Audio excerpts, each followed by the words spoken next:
여러분 안녕하십니까? 김왕식입니다. 어제 수능 발표되고 오늘부터는 본격적으로 면접 준비를 해야 할 것입니다.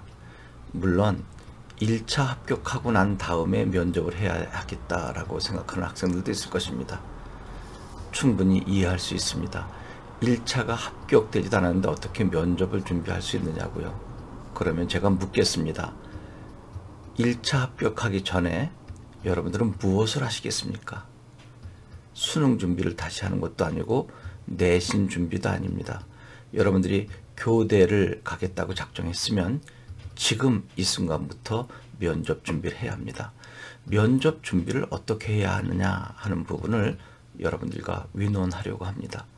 면접은 말을 잘하는 것을 익히는 것이 아닙니다. 일부 학생들은 심지어는 스피치 학원, 웅변 학원을 가는데 여러분 아나운서를 뽑는 것이 아닙니다.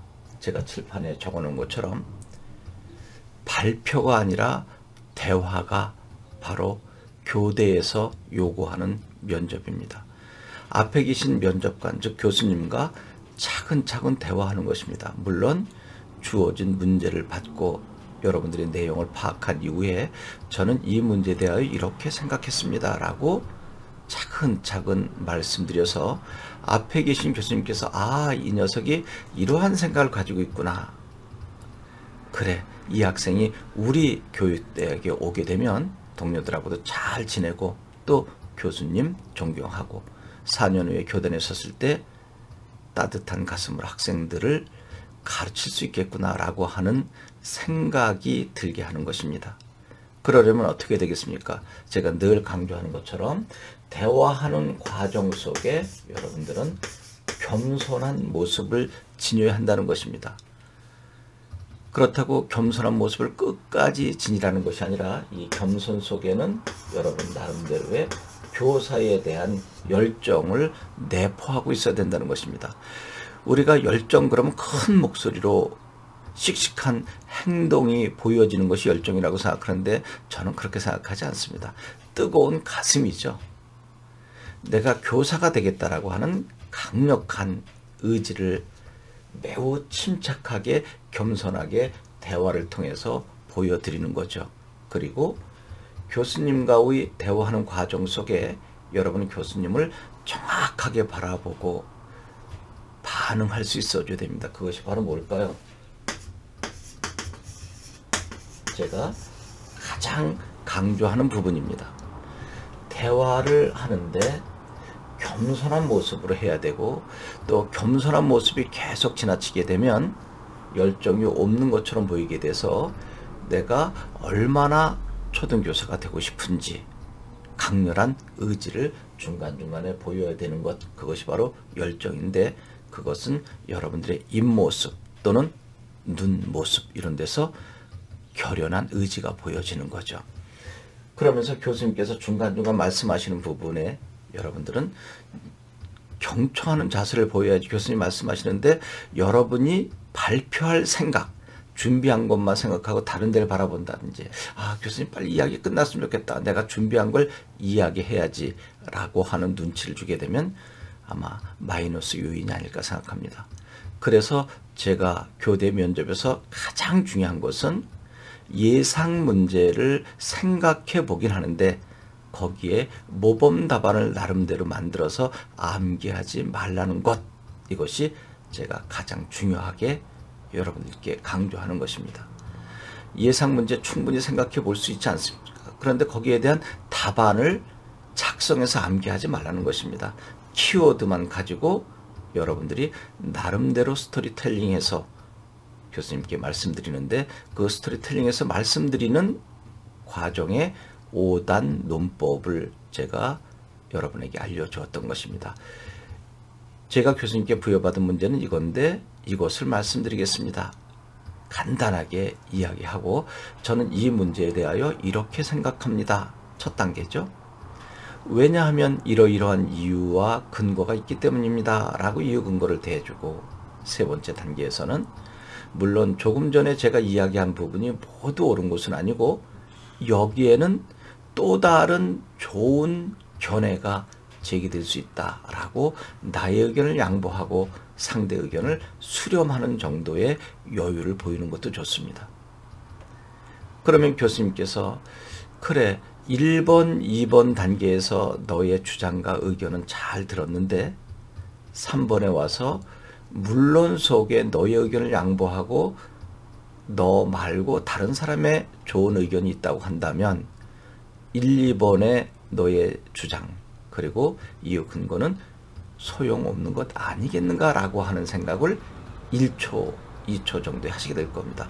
그때쯤에서 여러분 그러나 3번에서 문제점으로 제기되는 그러한 것들은 이렇게 해결할 수 있습니다라고 방법론, 즉 해결책을 구체적으로 차근차근 말씀드리고 교수님께서 아 그래서 그랬구나. 참 이 친구는 자기만의 주장을 내세우는 것이 아니라 자기만의 주장 속에 문제점도 발견할 줄 알고 또 자기 말고 다른 사람의 견해가 훌륭하다는 것을 인정하는 배려심까지 가지고 있구나. 그리고 그러한 부족한 점, 또 다른 사람의 의견이 아무리 훌륭하다 하더라도 거기에 문제점을 발견하고 처음에 1번, 2번에서 이야기한 자기의 주장과 논거를 또다시 해결할 수 있는 능력이 4번에 나타나는구나. 참 대단한 논리를 가지고 있구나. 그런데도 겸손하네. 그리고 그 안에는 눈빛이나 말하는 어조에서 결연한 의지가 보이고 그리고 중간중간 교수님을 바라보는 모습에서 이미 교수님이 어떤 생각을 가지고 있는지까지 마음을 읽고 귀담아 들으면서 이야기하는 거죠. 좀 추상적인 것처럼 보이지만 얼마든지 가능합니다. 여러분이 다른 사람과 이야기할 때 여러분이 이야기하는 과정 속에 다른 사람이 어떤 생각을 가지고 있는지 이미 그 마음을 읽고 이렇게 끄덕여주면서 이야기하는 것. 이것은 고수만이 하는 것이 아니라 여러분 이미 친구들과 또는 부모님과 하고 있었던 것입니다. 그것을 제가 말씀드리는 거죠. 그리고 맨 마지막에는 친절하게 그러므로 또는 따라서 이러이러한 이유로 이것을 주장합니다 라고 5단 구성법을 말씀드리면 어떠한 문제가 나와도 여러분들은 논리적으로 교수님께 말씀드릴 수 있을 것입니다. 어떠한 방법으로? 대화의 방법으로. 그래서 앞에서도 말씀드렸지만 절대로 예상 문제를 뽑아서 답안을 만들고 그것을 암기해 가게 되면 여러분은 불안에 빠져서 견딜 수가 없습니다. 내가 암기한 것을 끝까지 기억할 수 있을까? 또는 내가 예상한 문제가 안 나오면 어떨까라고 하는 불안감에 빠진다는 것입니다. 그러니까 여러분들은 어떠한 문제가 나와도 어떻게 논리를 전개해서 교수님께 대화하듯이 겸손하게 나름대로 열정을 가지고 때로는 교수님의 말씀하시는 부분이나 마음을 귀담아 들어가면서 이야기할 수 있느냐. 대전제는 뭘까요? 사랑입니다. 따뜻한 가슴과 사랑을 여러분들이 가지고 있다는 것을 교수님께 충분히 보여드려야 이 학생이 교단에 서게 되면 학생들이 참 마음 편안하게 선생님께 의지하고 공부를 할 수 있겠구나. 왜 그럴까요? 학교에서의 부모님은 바로 여러분 담임 선생님이기 때문입니다. 그것을 4년 전에 면접관 교수님께서는 보고 싶은 것이죠. 그러려면 가장 중요한 것은 겸손 아니겠습니까? 이제 다음 시간에는 정말 기출됐던 문제들, 또 예상되는 문제들, 또 돌발 질문들을 하나하나 꾸준히 여러분들께 제공해 드리도록 하겠습니다. 제가 구술 면접 여러분들을 돕고 있는데 언제든지 저희 연구소로 연락해 주시면 현강에서도 제 강의를 들을 수 있을 것이고, 그리고 가정 형편이 어려운 학생들 제가 수시 때에도 18명 도왔다고 했습니다. 정시 때에도 정말 형편이 어려운 학생들을 연구소 놓고 하시기 바랍니다. 그러면 큰 경제적 부담 없이 도와드리도록 하겠습니다. 여러분 고맙습니다.